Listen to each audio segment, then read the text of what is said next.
লেখালেখি করছি বেশ কয়েক বছর ধরে। তবু অনেকেই বলেন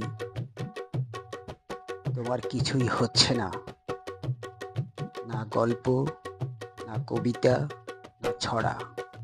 ছড়ার মাত্রা, তাল, ছন্দ, লয় কিছুই হচ্ছে না, না অন্তমিল, কিছুই না।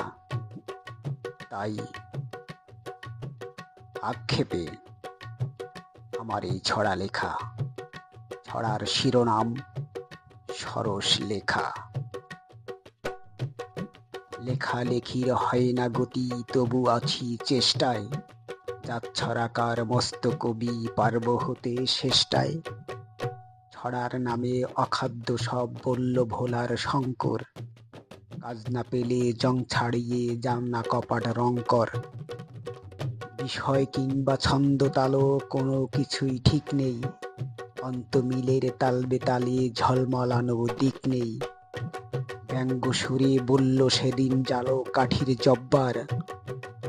মাত্রাগুলোর যাত্রা ভালো হয় না দেখি সব্বার।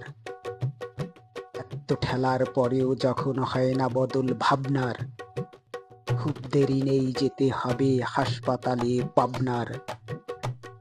খাতার পাতা সাবার হলো তেজ বাড়ে না বুদ্ধির। সরস লেখা হচ্ছে বলে ফইলা ছলি মুদ্দির। খাতার পাতা সাবার হলো তেজ বাড়ে না বুদ্ধির। সরস লেখা হচ্ছে বলে ফইলা ছলি মুদ্দির।